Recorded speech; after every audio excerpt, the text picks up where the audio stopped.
We're in for a wild night.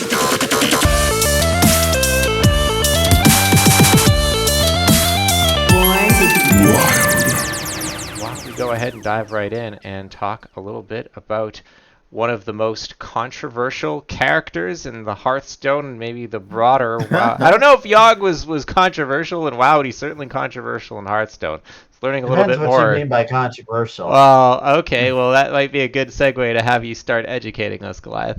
That's great. Well, let me one very, very brief piece of housekeeping before we start. This is where I will always say, for those of you listening to the audio version of this podcast, that's great, but I strongly suggest that you watch this segment on YouTube, either this episode or we will record this and post it separately as a lore, just self-contained episode, because we have visuals on the screen going along with all of the story. So as we're talking about a place or a character or an event, there will be pictures on the screen, either from World of Warcraft or the art books or Hearthstone or all of the above.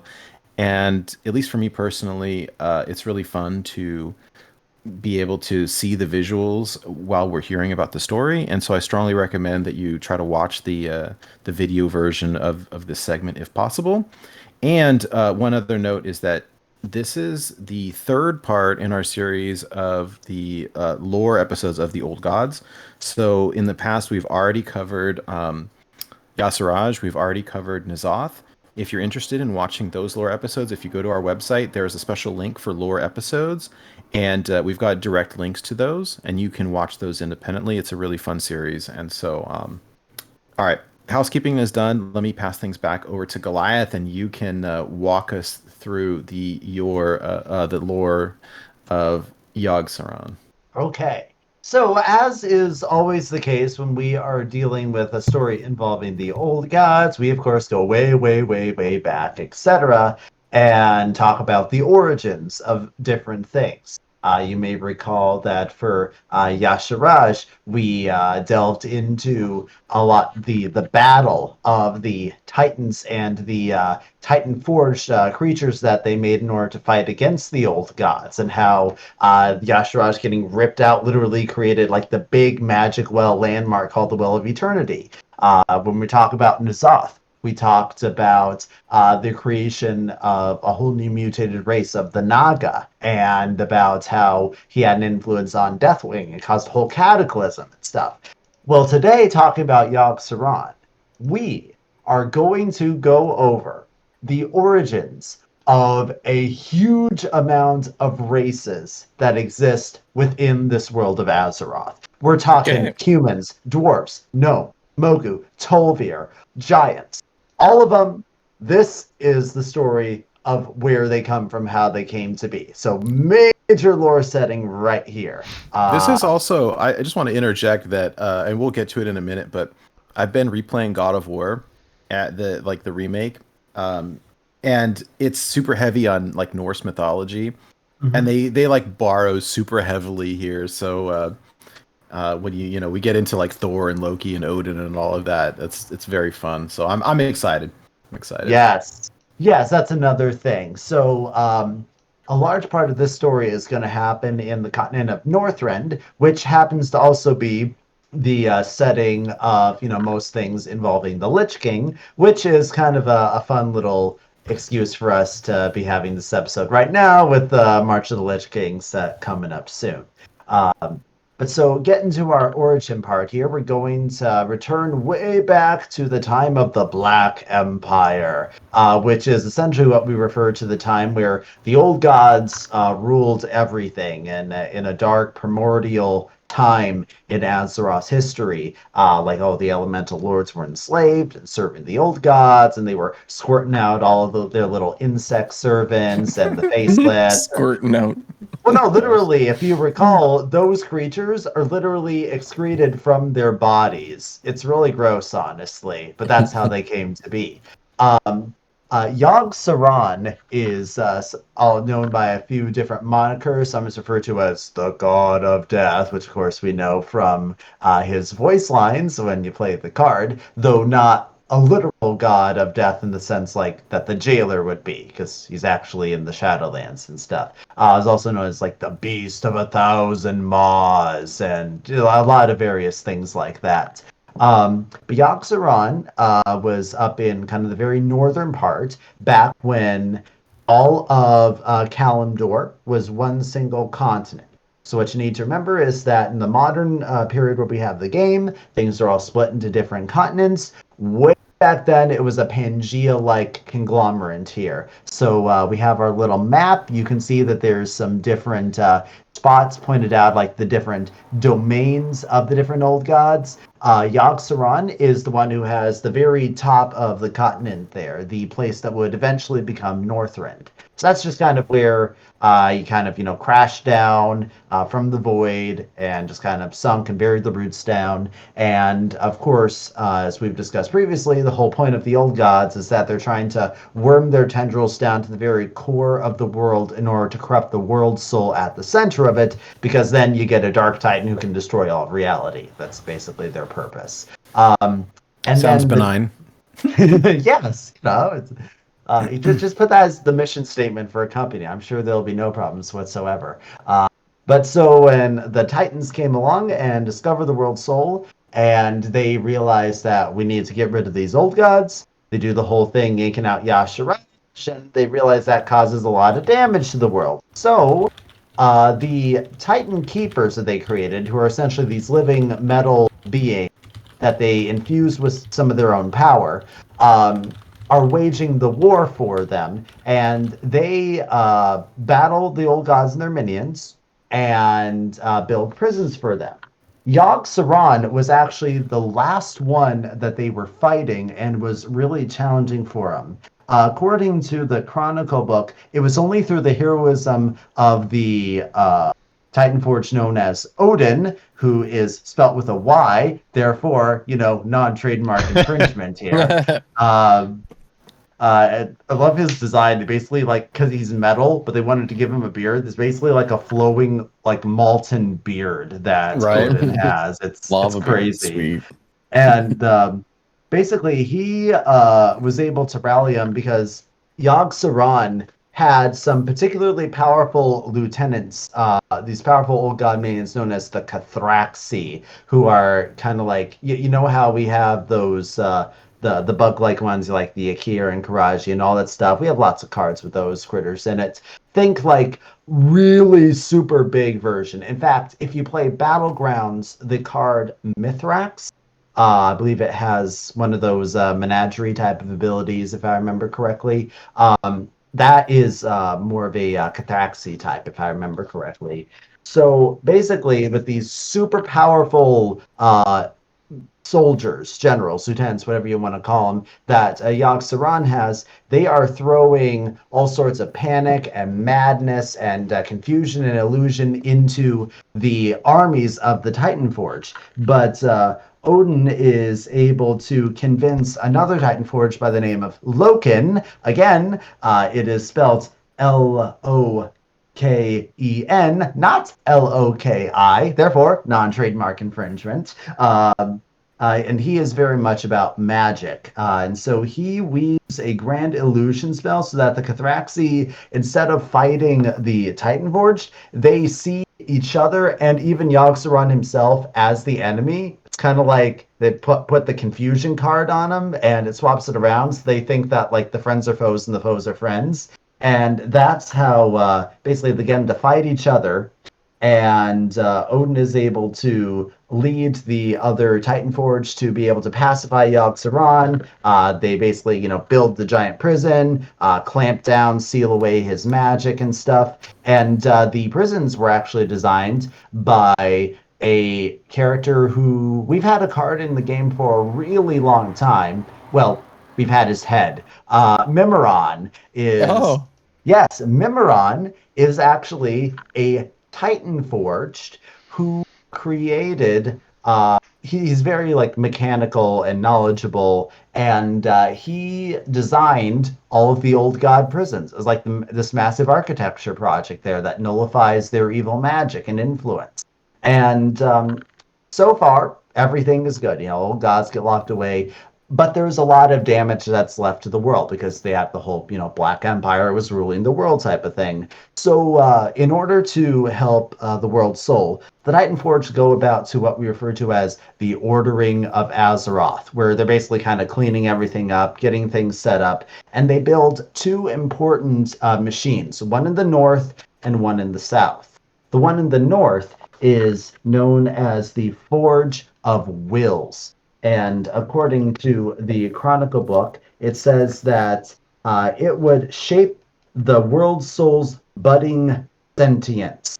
Basically, that means that it's helping to stimulate and help it grow. It's feeding it all of its brain food and helping the world soul to be able to, form a consciousness properly.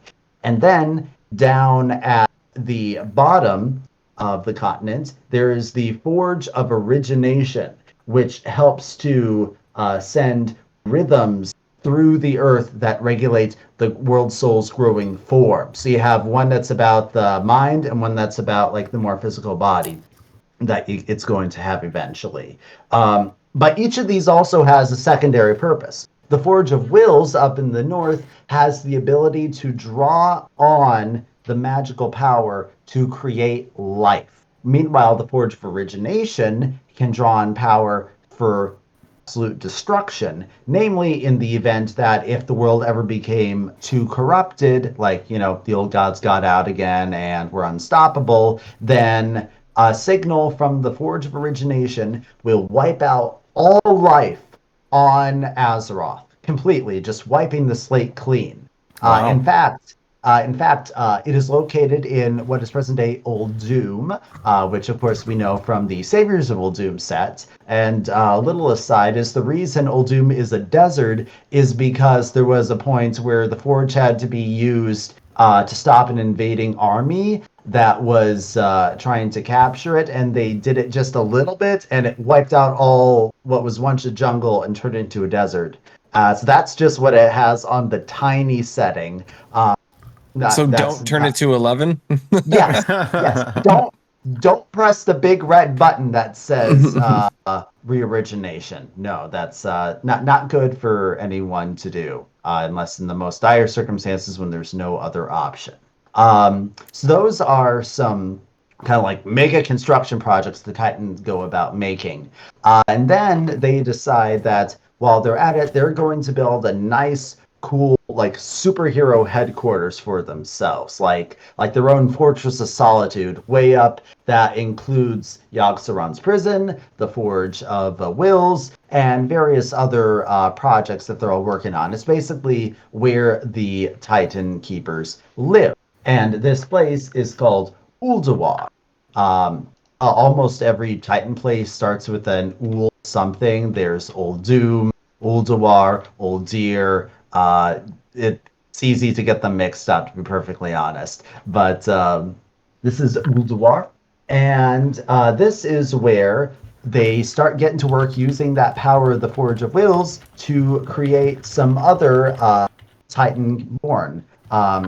They are formed in stone and metal, and for a bunch of different purposes. I'm actually going to just read to you directly from the Chronicle with this one paragraph, because I think it sums it up quite nicely here. It says, each of the loyal and mighty Titan Forged would play a different role in ordering and protecting the world. The craggy, kind-hearted Earthen would specialize in crafting mountains and carving out the deep places of the world. The Clockwork Mechanomes, designed by Keeper Mimron, would help build and maintain the Keeper's extraordinary machineries. The Stone-Skin Mogu would dig out the myriad rivers and waterways of Azeroth. The task of safeguarding many of the Keeper's holy fall to two different groups of constructs, the Iron-Skin Vykrol and the Chiseled Tolvir. To shape the environment, the Keepers also conscripted the powerful Stone and Sea Giants. They would roam the breadth of Azeroth, lifting towering mountain ranges and dredging out the fathomless seas. So basically, they created all these guys to be their assistants in designing and customizing the world to be a bit more livable and just kind of shape it into something that was, not Black Empire. And then it was at this point that the Titans, who had previously been kind of overseeing all this, essentially looked down and said, okay, you guys did a good job. Now we have to go back into the reaches of deep space and try to find even more Titans. So we're just going to leave you guys to do the job. Maybe we'll come back someday. We don't know. But keep up the good work. And before they go, they assign a Constellar by the name of Algalon to be the watchman watching over the world and will report to them if anything goes wrong. Now, this is a guy who we have in Hearthstone as a battleground hero, and we also have another Constellar as a Hearthstone original character with Orion, Mansion Manager. And maybe this will make that card have a little more sense. I believe the devs said when they were designing that character, the idea that he's looking through a bunch of different portals and stuff, kind of keeping an eye on everything. And basically, these are cosmic beings who are kind of, look, they look like constellations. They're named Constellar. They're basically, star-type people. And he's assigned with, keeping an eye on things, which is, for Algalon, they wanted to have him keep an eye just on Azeroth, make sure that things are going smoothly. And then when they made Orion, they were basically having him keep an eye on things going on in the Castle Nathria. So that's a little bit of explanation for you right there on that point. We're going to talk a little bit about some of the different Titan Keepers at various points here as they pop up in the story. Because things are going to go well for a couple of, it just described as eons, so an unknown amount of just really, really long time, the type of thing to us it would be a long time, but to a more cosmic being, it's but a blink of an eye and all that sort of thing right there. So we now get to a period where Yogg-Saron is going to start causing some trouble because he wants out. And he wants to find a way to be able to weaken his jailers. And he's going to find a way to do that by getting a hold of Loken. Big surprise, the guy named after the Norse trickster god who betrays the Aesir and helps to cause Ragnarok is the one who's going to get corrupted. Big surprise here.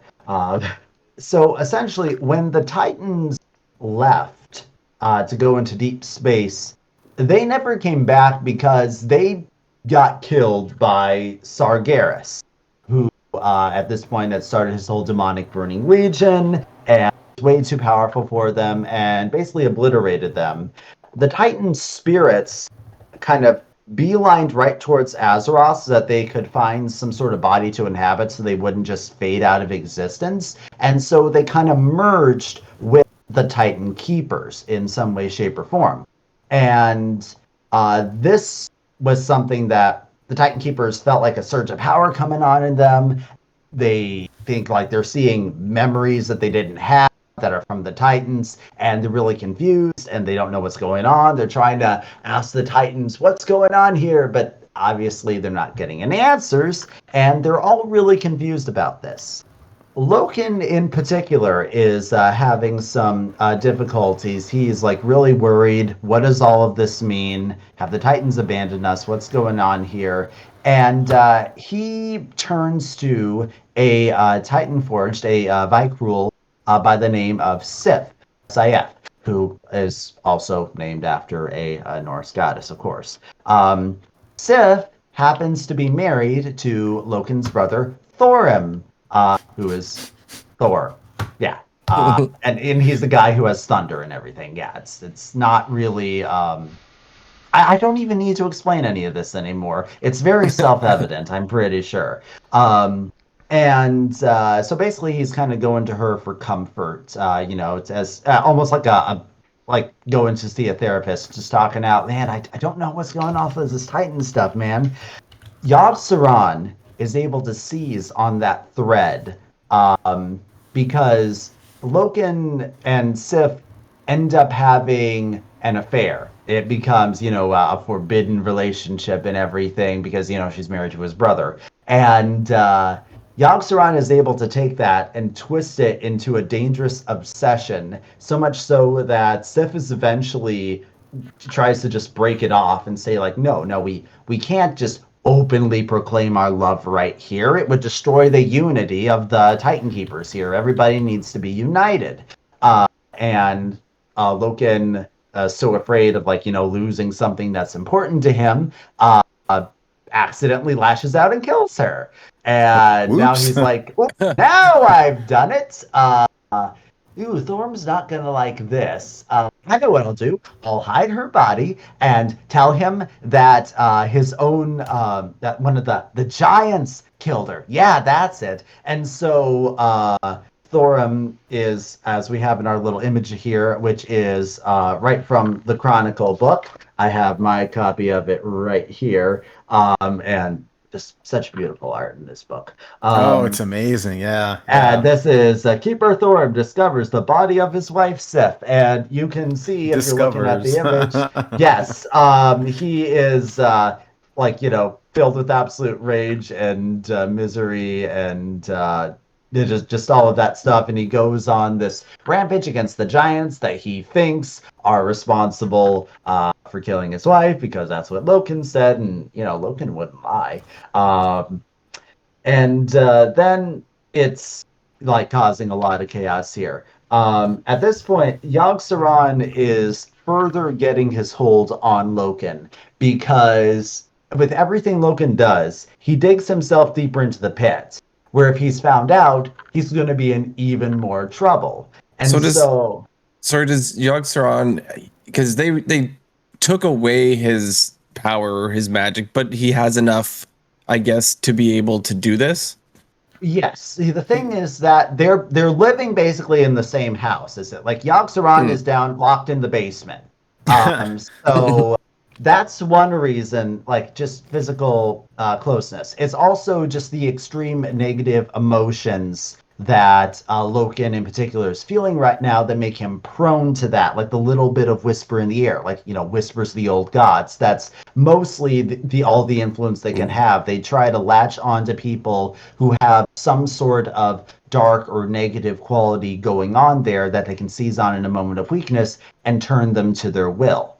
At this point, Loken thinks that he's trying to do the right thing. Yogg-Saron literally tricks Loken into thinking that the spirit of Sif is appearing to him and forgives him, says, no, it's all right, but you can't let anyone find out about this. So, my husband who's over there killing the giants, what I want you to do is I want you to actually reprimand him and say he's the one who's causing all of the division among the Titan Keepers. And basically, that's what Loken does, and Thorim gets so depressed that he just goes off into isolation for millennia. He just sits on this big frozen pillar and doesn't do anything for eons of time until he comes up in Wrath of the Lich King expansion.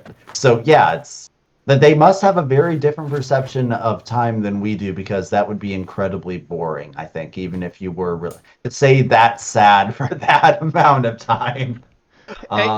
Just a question going back to the original kind of purpose. You said that the old gods exist to try and destroy reality itself. I can't help but wonder, and I'm sure there's an explanation, what's in it for them? If they're these all-powerful gods and then they destroy reality itself, doesn't that also include themselves as well? What do they get out of what do they get out of accomplishing that? The old gods are manifestations of the void, created by these beings called the Void Lords, who are essentially feed by consuming reality. They want to break into the physical universe, but they are unimaginably powerful creatures. And basically, the old gods are their tiny little project of okay, we can push all our power into the physical universe, and they just manage to spurt a few old gods out. a corrupted Titan is the only thing that will be able to essentially open the door and let the Void Lords in to consume all of reality. So the old gods are actually, in the grand scheme of things, tiny minions doing the Void Lord's work, just to let them in. It's almost their programming in a certain sense. They would just go back to the void if all of reality was actually destroyed, I suppose. Reality is what they all like. They want to reduce the world to a state of utter chaos and nothingness, because that's what it was before all these pesky titans came around creating things, you know? Mm-hmm. Okay. They're a means to an end. I did Yes, not know essentially.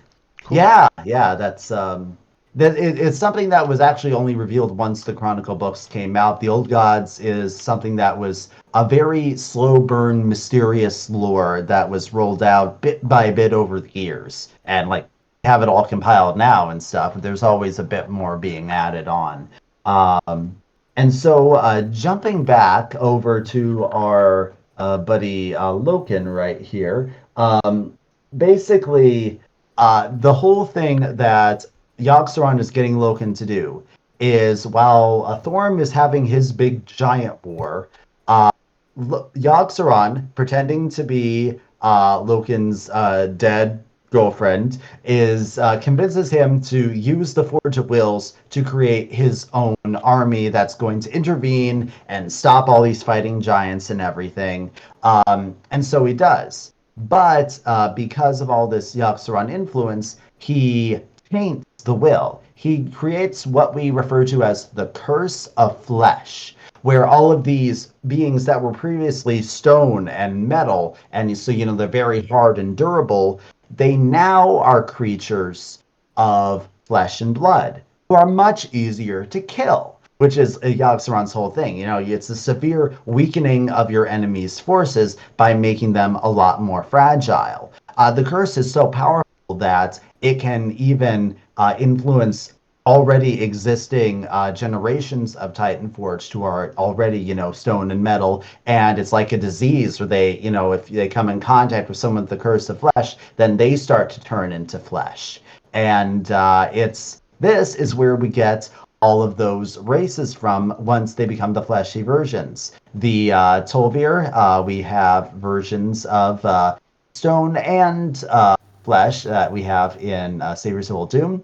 The Earthen became the dwarves. The Mechagnomes, surprise, became the gnomes. And we have the Mogu. And the Vykrol, actually, some of them just remained as they were. But the Vykrol are actually the ancestors of humans. So this is the humans' origin story in World of Warcraft as well. If we lived in Azeroth, this would be how we came to exist in the grand scheme of things. So ironically, we have Yogg-Saron to thank, but it's so funny because you would think about this mythos normally like almost in reverse, right? Where it's like the curse of turning flesh into stone, and this is like the opposite of that, right? So the previous version, they're made out of like metal or stone or elemental type constructs, and then turning into flesh is the curse. Rather than the opposite. So it's neat. It's a little bit of a deconstruction, I suppose. So I think it's pretty interesting. Yeah. Really, there's three different types of races on Azeroth when you break things down with the way things currently stand at this point in the story and world. There are creatures that evolved naturally from the life force of Azeroth. These mainly include like your trolls and elves, and pretty much any sort of sentient animal race, like a Pandaren or whatnot. They are, in a sense, you might say, the true natives of Azeroth, in the sense that they just come from Azeroth itself. Then you have these beings who originate from something the Titans made in order to help protect the world. Again, your dwarves, your gnomes, your humans, your Mogu, all of that. And then eventually you get creatures like the orcs and the Draenei, who just kind of come in and invade or immigrate from other planets entirely. So that's kind of the three basic parts. And this Titan origin is a very large portion of like basically any human-like race that you have, because we all have a common ancestry in that sense. Now, Loken is, as I said, he's digging himself deeper and deeper here.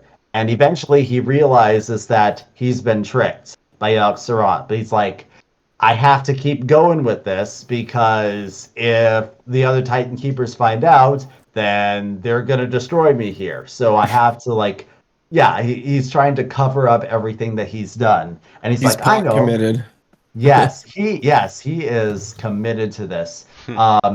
So he does things like gets a way to seal Odyn away inside his place called the Halls of Valor, and so he's like kind of locked away from the world. He actually wages war on several of the other Titan Keepers and enthralls them to Yogg-Saron's will. And so they're just kind of walking around the halls of Ulduar in sort of a mindless state, not really being able to have, like, their free will is kind of taken away here. Although Yogg-Saron can't actually get them to aid him directly in any way. That's his power is still very weak. To touch on what you guys were saying a bit earlier, like he can do these little whisper influences here. At this point, Loken is serving him of his own free will because he sees no other option here. But he doesn't have the power to do the full mind control on all of his jailers. Actually, one thing that Loken does is, because he is terrified, like, okay, I have these fellow Titan Keepers taken out, but if the Titans themselves come back here, and if that Algalon guy finds out what happens, they are going to completely destroy me. So I know what I'll do. I'll take these discs here that are recording all of history, and I'll just, lock them away, and I'll try to edit them so it doesn't show any of the naughty things that I did. Loken, at this point, invents he invents retcons, you might say. He invents revisionist history, trying to write things that he wasn't really so bad after all. And that there are some various different conflicts, and we won't get into all the stages. It takes up a significant chunk of the early part of the Chronicle book, honestly. But all that you really need to know is that eventually all the Curse of Flesh spreads to pretty much all of the Titan Forge in some way, shape, or form. Loken manages to make it so that if he is ever killed, that's going to trigger the Forge of Origination. He's basically like, he has a kill switch, if I die, then everyone goes with me. And he just kind of seals himself inside Ulduar, kicks out all of the flesh-cursed Titanborn, and that is how they just kind of start spreading over the earth and eventually become the races that we know today. One fun fact is that the Titan tier, Titan Keeper tier, is one of the ones who manages to avoid being killed by Loken, and he is leading a group of the refugees of all the Titan Forge who've been kicked out south to try to find him a safe haven. Loken hears about this, and he gets freaked out. He calls on those Cathraxi that we mentioned earlier. He kind of digs up Yogg-Saron's old generals and resurrects them, and they can tell that Yogg-Saron has some influence on him, so they have no trouble with obeying whatever Loken says. And he's like, go get that Tyr guy. So they do, and Tyr manages to fight them to a standstill. He basically sacrifices himself, kind of releases all of his life force, and that kills all of them. And because of that, the area where he is buried is known as Tyr's Fall, or Tirisfal. Tirisfal Glades, it's often known. And that became the first settling place of essentially the first humans, those Vykrol, who are kind of the ancestors I mentioned earlier. Tyr had a silver hand that was placed over his resting place as a memory of his sacrifice. That very silver hand in that very location and the legend of Tyr eventually be the namesake and inspiration for the Order of the Silver Hand Paladins. So now you also know the origin of the Paladin hero power, in a sense. Put your face in the light. Yeah, no, I recognize. Reporting for duty. That's right. You see the hammer and the silver hand, yeah, and that silver hand is on the emblem and the flag of so your silver hand recruits and all of that. Yeah, it's very cool. And I'd say that is about the end of the first part of Yogg-Saron's story. At this point, he has essentially, yeah. We did have a little cameo from one of the cards from Galakron's Awakening, right? Varanus. Oh yes. And the Frost Giants, some stuff in there. Yes, as I mentioned, the giants are basically, they kind of work with the Titan Keepers here. Like Thorim had his whole, he had like a bunch of storm giants, and they fought against, because the ones that he thought had killed his wife were all the ice giants or frost giants, and so that's where those all come in. And of course, we have our sea giant card. That was something that we mentioned a bit earlier as well. And yeah, so that's where all that comes in. Varantis is actually a proto-Jake who is Thorim's personal steed. So yeah, that's where that card comes in. That is a lore character, basically just kind of being his horse. But it's really neat to have a tie-in. And at this point, Highkeeper Ra is the only Titan Forge that we have as an actual card in Hearthstone. And, he is not even a direct card. He is the result if you manage to do some crazy shenanigans with the Mogu Cultist card from Saviors of Ulduar. And I really want more of these characters to end up as, like, really powerful legendaries at some point. Maybe you can do it in the same way, because, Ra is crazy powerful if you actually get him.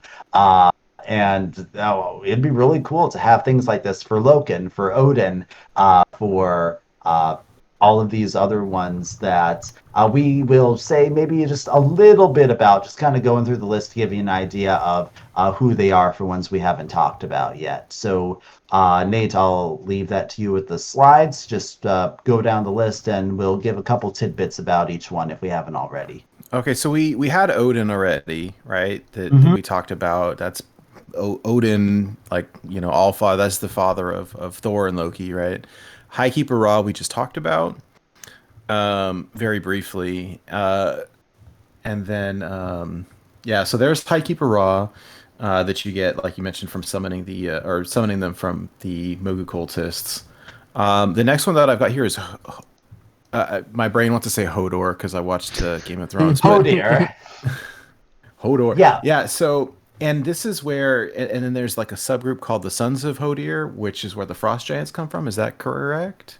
Yeah. There is a group of giants who, because he's like infused with all the ice powers and everything. So actually, Loken managed to defeat him by sticking a bunch of fire giants on him that countered his ice powers and weakened him. And then Loken eventually came in, is like, "You serve Yogg-Saron now." And he's like, "Yes, I serve Yogg-Saron now." And that's basically what he did to most of the Titan Keepers. That was kind of their ultimate fate. They're just kind of wandering around. Hodir basically just kind of ends up locked in this ice cave inside Ulduar, similar to how Thorim is just like sitting on that ice pillar out in the middle of nowhere, feeling sad for millennia.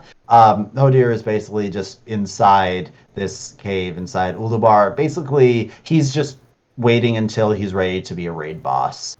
He's just chilling. Yes. But sorry. Yeah, you might say he's on thin ice, honestly. Oh boy. Wow. So we already touched on Tyr. We already talked about Mimron's head.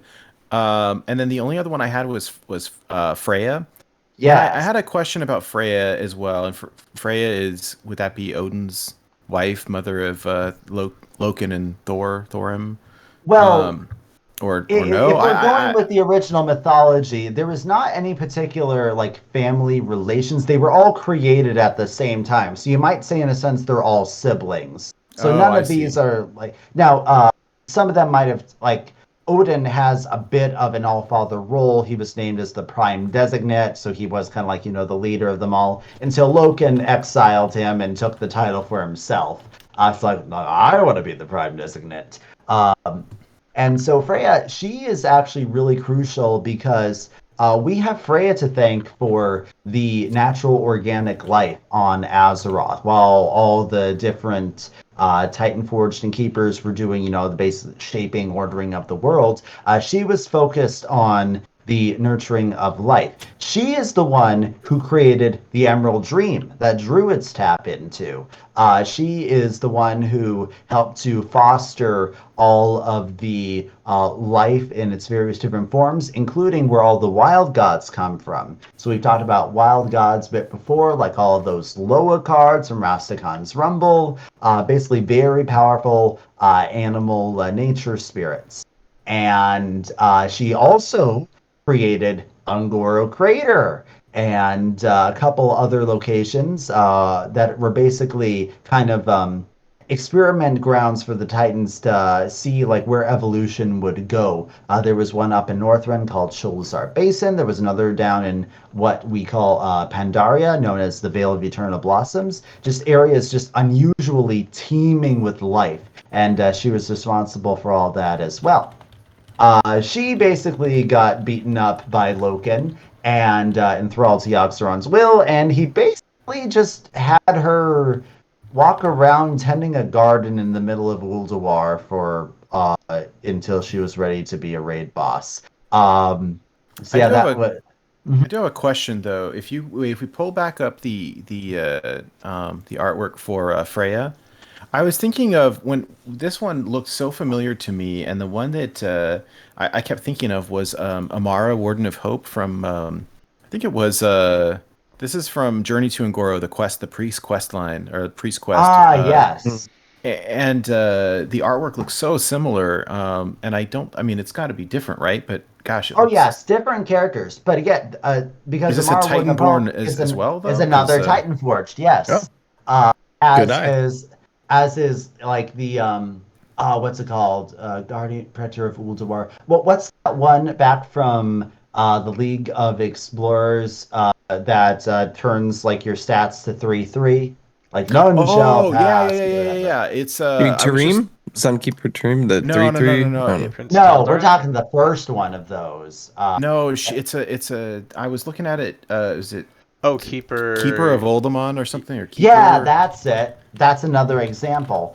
It's a Titan Forged who is kind of protecting a Titan area. Keeper of Oldemon is it? Yeah, because Ulduar is another one of those places that starts with Ul. That is a spot that the Titans made. So yeah, basically anytime you see a large character that looks like they're made of metal or stone in some fashion in a Hearthstone card, that is likely a Titan Forged in some way, shape, or form.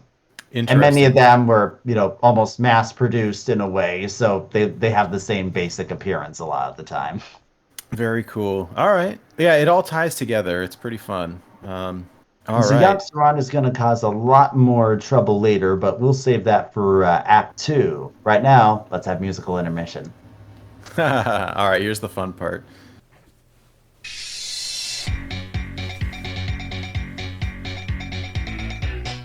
Your fate is bound to me.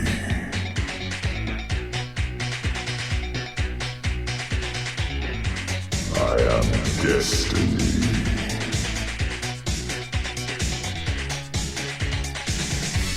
All will be laid bare.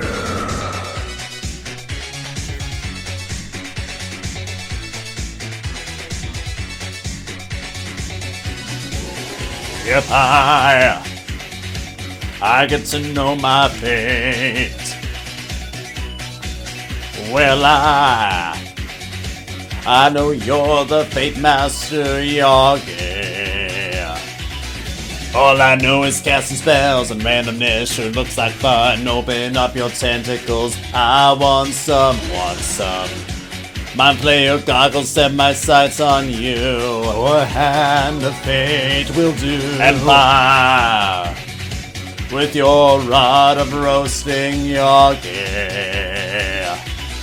All I know is casting spells and randomness sure looks like fun. Open up your tentacles, I want some. You spin me right round, Sauron, right round on your wheel, Yogg, right round, round. You spin me right round, Sauron, right round on your wheel, Yogg, right round.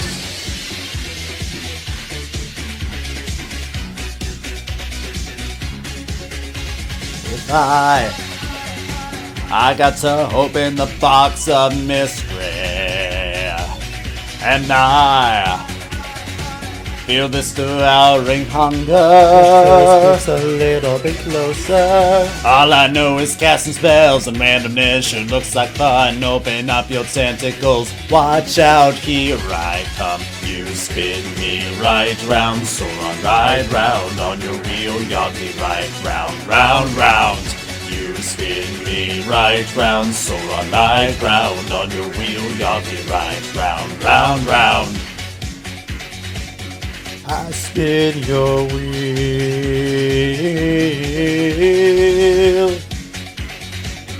I spin your wheel. All I know is casting spells and randomness sure looks like fun. Open up your tentacles, watch out, here I come. You spin me right round, Sauron, right round on your wheel, Yogg, right round. You spin me right round, Sauron, right round on your wheel, Yogg, right round. You spin me right round, Sauron, right round on your wheel, Yogg, right round. You spin me right round, Sauron, right round on your wheel, Yogg, right round. I spin your right round, Sauron, right round on your wheel, Yogg, right. I spin your wheel. Right round, Sauron, right round on your wheel, Yogg, right round.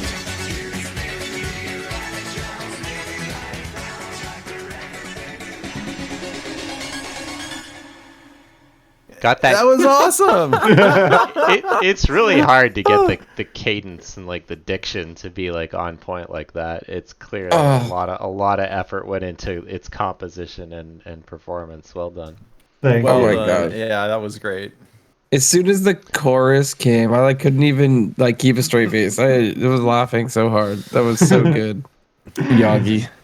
Glad you liked it. I had that one kicking around for a while, and I was just like, okay, I can't just waste this. We have to use this on whenever we do the Yogg episode. So It's perfect. all right. So resuming back to part 2 of our Yogg lore, we've covered the big basic chunk of story here, but Yogg is responsible for one of the biggest threats to Azeroth, actually, from the Druid angle. Because you guys, you've heard of the Emerald Nightmare before, right? I'm sure we mentioned it once or twice. It appears in a couple cards. Like, I believe there's an Emerald Drake that you can, it has a corruptive ability, and it becomes like a Nightmare Drake and that sort of thing. Yeah, when we've talked a lot about the Emerald Dream, and Ysera and the cards and stuff that come out of that, and this is, I suppose, like the corrupted Emerald Dream would be the Emerald Nightmare then. Exactly. So Yogg-Saron is kind of the reason that this whole thing is going to get started. So we're getting with just a little bit of background here so that you understand. So we're fast-forwarding several millennia at this point, and we're going to touch a bit on that War of the Ancients that happened, that we've talked about a bit before, where the entire world got split into the continents that we know today. After the whole Well of Eternity thing, demons tried to use it as a portal. We talked about this sort of thing pretty extensively in our talk about Zinajari, because that's when it got sunk beneath the sea and all of that. So the thing is that this is a cataclysmic event, like the biggest earthquake that could ever possibly happen on this world. And the old god prisons are down below the earth and everything. So basically, a side effect of this whole sundering is that those prisons are getting weakened a bit. And suddenly, the old gods find that they can have a bit more power and influence than they did before, which isn't really a good thing. Now, for Yogg-Saron in particular, some of his essence starts leaking out and cropping up. It's this very corruptive substance known as Saronite. And I know gross. that you guys know the name Saronite. Chain gang. How long can this go on? So essentially, the Saronite yeah, chain gang is they're basically mining Saronite. They're being forced to mine it. So my understanding is that the Saronite is the blood of Yogg-Saron, right? And then it's like crystallized, and so they're mining it. Yes. Okay. So obviously this card came back out in Knights of the Frozen Throne, and the flavor that's doing for that is because the Lich King, because remember, this is, now that all the continents are split up, Yogg-Saron is what we now call Northrend, and that's where the Lich King is. Eventually, not at our point in the story, but fast forwarding just a bit to talk about this one card, the Lich King eventually realizes that Saronite has this unique property where it can like destroy both the body and souls of undead creatures. In fact, when Sylvanas, back in our previous episode when we were talking about Sylvanas and the Maw and all of that time where she committed suicide, she very purposely impaled herself on a Saronite spike because that's the only thing that would be able to kill her. But basically, the Lich King had like weapons and war machines, and even his fortress of Icecrown Citadel made out of Saronite. And so the Chain Gang are, the slaves who are being forced to mine it, so we can build stuff out of it. That's their story right there. I've associated them so much with Shutterwalk that it didn't even like dawn on me that this had anything to do with Yogg. I just. Now, the Shutterwalk is entirely Hearthstone original. It is not a creation of Yogg-Saron, unfortunately. Though Yogg is all about madness, and so it could theoretically, it wouldn't be out of place if they decided to retroactively say that was the case. I don't know. But in regards to this, back when the Saronites first popping up here, the Druids, because at this point you have the Night Elves and the Druids led by people like Malfurion, who are working to safeguard the natural state of the world. And they're finding all of the Saronite popping up everywhere, and they're like, we need to do something about this. I know what to do. We will grow these magic trees that will help to counteract it and get rid of all the Saronite here. At this point, the Night Elves have a big special tree called Vordrassil that is known as the World Tree, and it was specifically blessed by the dragons, the dragon aspects like Alexstrasza, Nazdormu, and Ysera, who gave it special properties to keep it safe from corruption, and actually is the reason that the Night Elves had immortality, because Nazdormu did his little time stuff on the tree, and so they get to live forever. And the idea is, hey, we have this really cool magic tree right here. What if we took that, but put it on these spots where the Saronite is growing up, and it'll counteract it because it's so full of life magic that it'll get rid of all this corruption. Some people of the Druid circles are like, hey, that's a great idea. We need to, send this up, put it in through committee, talk with the dragon aspects about it. They did the first one. They know how to get it right. But this one Druid, high-ranking one named Fandral Staghelm, who we know all the way back from Whispers of the Old Gods, this is long before he was working for them and had the Rage of the Firelands and all that. That's a much later in his own story and not necessarily something we're talking about today. But at this point, he's a druid who's sincerely trying to do his best to heal the world. And he's like, no. I'll tell you what, it's easier to ask for forgiveness than to obtain permission. We can't let this Saronite problem get any further. We need to act now.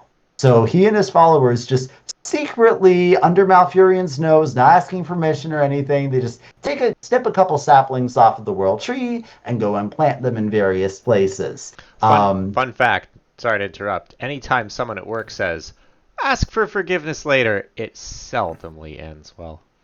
I have a sneaking suspicion that's going to hold true here. Oh, very much so, honestly. So basically, they plant the trees in a couple different areas, and the biggest one they plant on the biggest Saronite spot, which, unknown to them, happens to be just like right over Yogg-Saron's prison. And basically, like they grow it, and it seems to be going well. They call it Andrasil, which in their Elven language means the snow crown. And means big tree. Yo, it's huge. It's like it's one of those trees that's so big it's like a city in and of itself. Similar to the ones that the night elves live in. It's basically that same type of magic tree. And it seems to be going well for a couple of decades until the druids go back to check on it because they've been getting disturbing reports that the generally peaceful races that live in Northrend around the area are all of a sudden getting very violent with each other and committing huge atrocities that are not in their nature at all. And they go, and turns out that you should have gotten the dragons to give it the whole corruption-proof warranty at first, because yeah, it was very susceptible because the power of all the Saronite just gave Yogg-Saron the ability to kind of take control of the tree, and the tree is just radiating this corruption and driving everyone in the vicinity absolutely mad. Like literally, it's the madness, the insanity. And so they can't figure out a way to fix it. So they're just like, okay, we're gonna have to chop the tree down. And they don't want to do it, but they do. And then it is known as Vordrassil. It's a name change, which means broken crown. Unfortunately, even though they managed to chop down the tree, and the Saronite was also taken care of, but Yogg-Saron was able to use that tree's connection and the network that it had with the other trees that they planted as a link to the Emerald Dream, because all that life magic that they were channeling to get rid of the Saronite and promote life in the area all came from the Emerald Dream. Because of that, Yogg-Saron is able to get that tiniest bit of influence in Ysera's realm, and has the smallest speck that's the beginning of the Emerald Nightmare. It's to the extent that the network exists where the other old gods now have access to it. So it's actually N'Zoth, as we mentioned back in our N'Zoth episode, that really does the whole growing of the Emerald Nightmare. But Yogg-Saron is the one who got its foot in the door and was able to give them all the entrance there. Teamwork. Teamwork makes the dream work. And all because Fandral just couldn't follow proper protocol and didn't want to get the dragon warranty on magic trees. The grizzled what's it called again? The grizzled guardian. Is that because it was being driven mad by yes.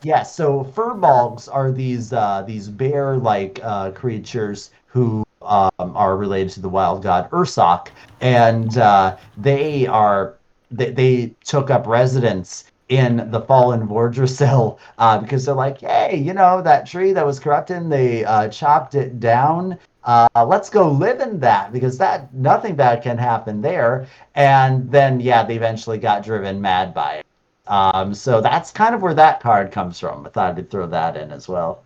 And what is there any, without going too far down a rabbit hole, is there any story behind Fandral Staghelm in relation to Malfurion or any of our other memorable druid? Yes. There's an entire book just titled Storm Rage. Maybe a part of this. Maybe an episode for a different night then. Yes. Tune in next time. I'm afraid that would be far too much of a rabbit hole, but hey, maybe at some point, once we finish the old gods in terms of the long running, we can do last episodes or something. And if we ever talk about like the history of druids, that would be a perfect case to explore that story.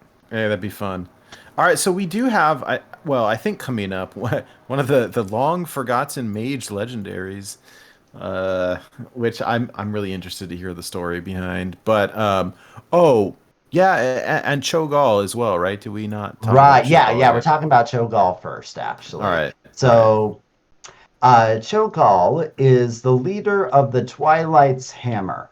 They have a long and interesting history, which is essentially that they started as a tribe of orcs on the realm of Draenor, who were particularly susceptible to the power of the void and believed in this thing called the hour of twilight, which is when the void would consume all of reality, and for them that is like the pinnacle, what everything is leading up to, the grand finale of the universe that they want to happen.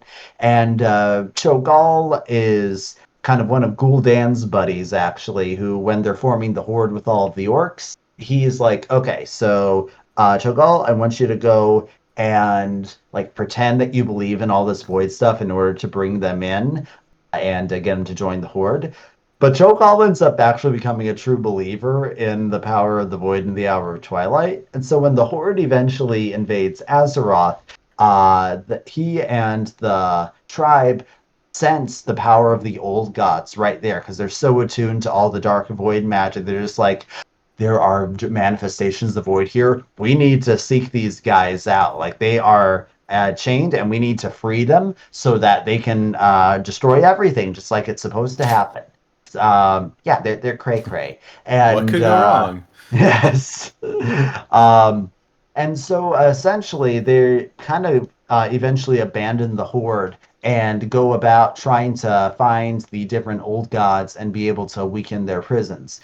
His first stop is actually Cthulhu, who saved the details of that story for our final or Old Gods lore episode when we talk about Cthulhu. But after Cthulhu is eventually defeated, Cho'Gall is like, wow, I did not know the mortal races could defeat an old god.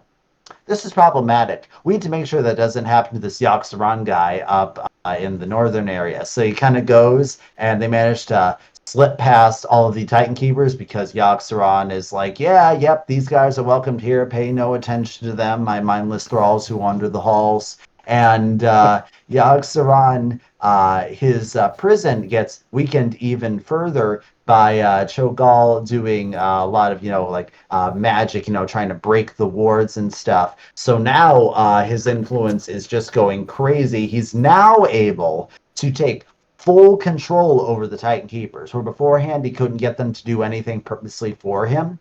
He's now in full control. They're his puppets. And he tells Loken to reactivate the Forge of Wills and create a new bloodthirsty army of like iron dwarves and giants that are just, crazy for war. And that's going to be part of, our conquering. And so that stuff's all going up on in Northrend. This is discovered eventually during the campaign against the Lich King, when everyone is in Northrend anyway. Brann Bronzebeard, our old buddy from the League of Explorers, he is fascinated by anything with the Titans, because the dwarves eventually kind of realize that they start to uncover their origins as that once they were the Earthen, and they have this connection to the Titans. And so when you have this huge Titan fortress, the explorer dwarf, he really wants to check it out to see if there's any secrets to the origin of his people that he can find.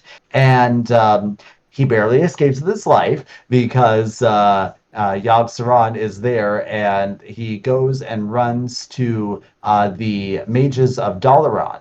Actually, specifically Ronan, who is the one in charge at the time. So that's another card that we didn't put on a slide, but happens to play into this a little bit.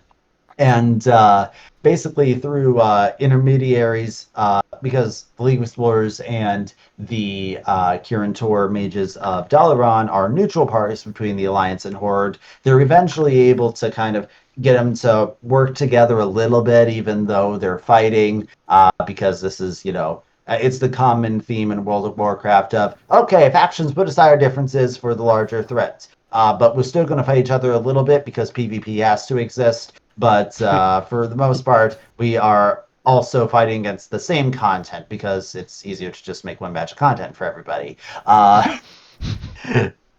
It's a game first. The game informs the lore. It's very much ruled by the rule of cool and game mechanics.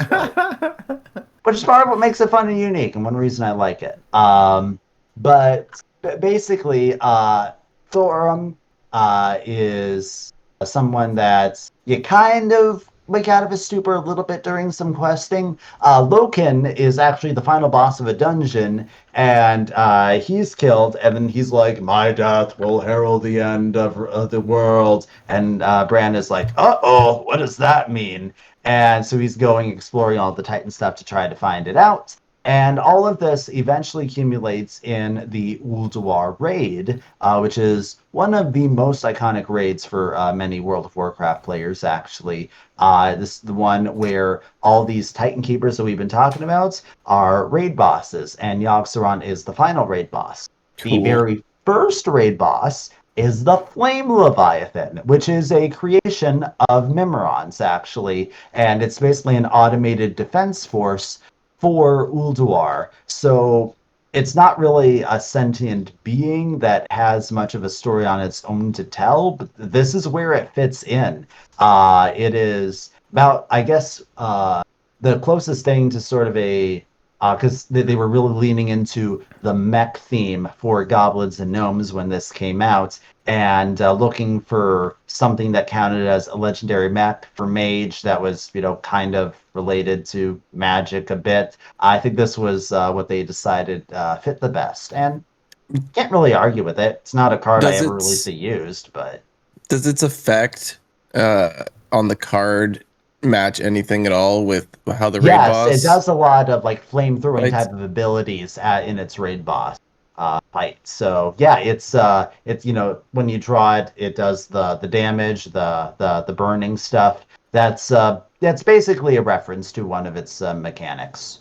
Cool.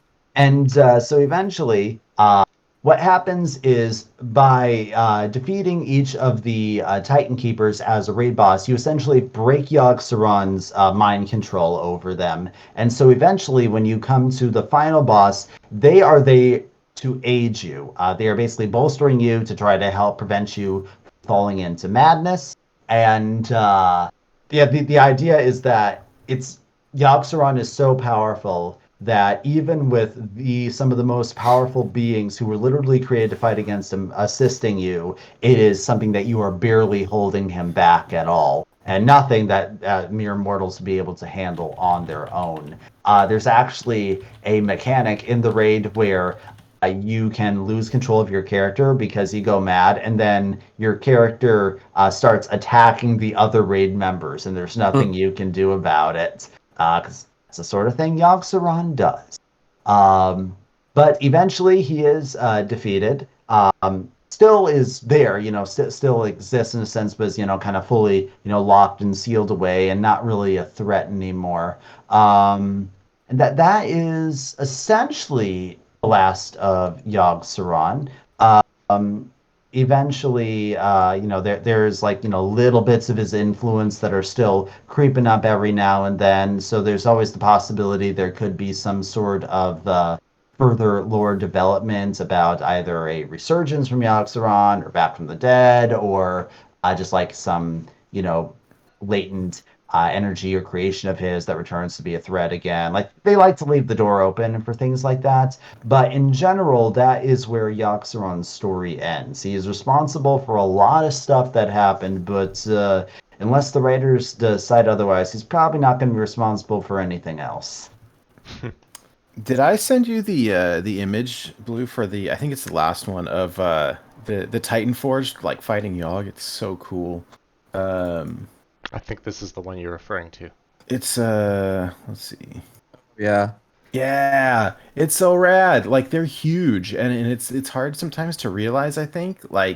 Just when we see the Hearthstone cards, sometimes the giants or the Titan Forge or whatever, they look small on the card, but then you see the tree next to them, or we talk about it, and you're like, oh, it's actually humongous. And so Yeah. you can see the city here with these 3 Titan Forge. Like, that's I recognize them from the pictures earlier, right? But you see they're like bashing Yogg down in the middle of the city there, and like it's just so cool. It's epic. Yeah. Now, one last thing for us to mention is we're getting back to that our old constellation buddy Algalon, because after you defeat Yogg-Saron, he's the final boss. But if you go on like the really hard mode, there's a secret extra boss. Because it turns out that, yes, when Loken was killed, that signal got sent up to Algalon that, time to activate that Forge of Reorigination again. It looks like we have to wipe out everything. And basically, he's going down to scout it out and see if that's actually necessary. And he's seeing that, yeah, the old gods are kind of out of control here. I mean, they're literally taking over Titan facilities. Yeah, we probably better activate the Forge here. And he is actually so powerful that fighting against him is futile. What the fight does is he is impressed by the desire of the mortal races of Azeroth to survive. And he finally, like, he's kind of, erased populations before for this very reason on other worlds, but he never really thought about what the people who lived there would think about it. And now he's like, why are you fighting me? It's futile. Even if you kill me, I literally already sent the signal. It's inevitable. But eventually he's like, okay, fine. You guys deserve a chance to try and fight for your own survival. You can try and stop this corruption yourself. We'll find a way. We'll undo the signal. And basically kind of he learns a lesson in the value of free will, and that Yogg-Saron actually had an unwitting effect from the curse of flesh, because turns out when races are rendered far more fragile and mortal, their drive to survive and the amount of things they can complete in their short life that they're driven to do becomes that much stronger. And so while the curse of flesh may have made the mortal races a lot more physically fragile, it's ended up actually strengthening their resolve, and that comes back to bite the old gods, because turns out that we're the ones who take parts in raids, and we're the ones who kill the raid bosses. So I don't know how much things would have changed if the Curse of Flesh hadn't happened, but it resulted in that they're getting defeated anyway. Breaking the fourth wall, right? Oh no, I'm a raid boss. That means I'm gonna lose. Unless a cinematic saves you at the end. There you go. Keeps you in the story for later. That happens a few times. That's great. What a great story. I learned a lot. Yeah, The Curse of Flesh. Everything ties in, even from like way back when, and so these cards from goblins versus gnomes and all of that, like everything loops back together. Now, I did have one question. We've been at it for a couple hours, and so I don't want to go too far down a rabbit hole. But when I was pulling together images and stuff for this, I saw. So say we have this Curse of Flesh. The gnomes in particular started out as like mechs or whatever, and then turned into like flesh or gnomes. But I saw all of this like in between, where like the humanoid like flesh versions had like mechanical body parts and stuff. Were they like trying to go back or attach machines to themselves, or is you there hit like the nail on the head? You're referring to the mecha gnomes who lived on the island of Mechagon, which was ruled by King Mechagon. And basically, yeah, they were all about attempting to reverse the Curse of Flesh by becoming cyborgs, essentially. But Mechagon eventually went like fully cuckoo and is like, all flesh must be eradicated. Everyone must become a robot under my command. And so he ends up being a dungeon boss because of that. Rip. Yeah, and the Mechagnomes become a playable race. Yeah. And what And about there were- Mecha then? Is that just a fun for funsies? Mecha is a Hearthstone original thing. The story within Hearthstone behind that, because he came out with Boom Labs, is the idea that after Jiraxis is defeated, Dr. Boom decided to rebuild and resurrect him with cyborg parts. I'm guessing they're doing a similar alternate version with the new Jiraxis Stein or whatever thing that they just released with the new skin. Because you can see Dr. Boom in the background, Yeah, he's in the background of the artwork there. That's so great. I don't know if they decided that this is just two different versions, or if they have their own continuity within the Hearthstone team okay, so after he got defeated again as a cyborg, Dr. Boom decided that he would just do a full-on monster version of him or something. I don't know. I love how they took Dr. Boom, who is just a boring NPC in WoW, when they've done so much with him in Hearthstone. Yeah. Hearthstone really breathed life into him, and it's done that for a couple of other lore characters, ones like Brann were already significant in a sense, being the leader of a faction you can get reputation with and everything, but Hearthstone really elevated him to notoriety, both because he's appeared as a character in several sets, but also just because double battle cry is something a lot of us WoW players want. So, and that happens with a lot of characters, and it's always really interesting for me to see what minor character from WoW might become a major character in Hearthstone at some point. Absolutely. Well, Goliath, thank you so much again for coming on and telling us the story behind Yogg-Saron. It's very cool, and I really appreciate it. I know a lot of time and energy and effort is put into this, and I think it's really awesome. So always love having you on. My pleasure. Oh, you know what? Before we wrap it up, I have one final question. Sure thing. So in Hearthstone proper, right, Yogg-Saron is classically associated with random RNG effects. Spin the wheel of Yogg, play random spells. Is there any association there, within the lore and the character? I don't understand. I don't know. I believe that it's reaching flavor-wise to the concept of the madness. Of chaos. The complete what? That makes sense. That makes sense, because with N'Zoth, we had talked about resurrection, right, and bringing back corrupted, whatever. Okay, so we got that, and with Yasiraj, it was the same, right? It's a very loose interpretation of the concept of madness. Yes. Yeah, well, it's chaos, that's for sure. Yeah, legendaries are a bit of a toss-up. Sometimes it's the effects have a beautiful flavor matchup to a specific thing the character does. Sometimes it's more of a conceptual thing. Sometimes it's just they had a mechanic they wanted to put in and they slap it on this character without any rhyme or reason. I'd say that Gen and Baku fall into that category, honestly. There's nothing so much about Gen Greymane.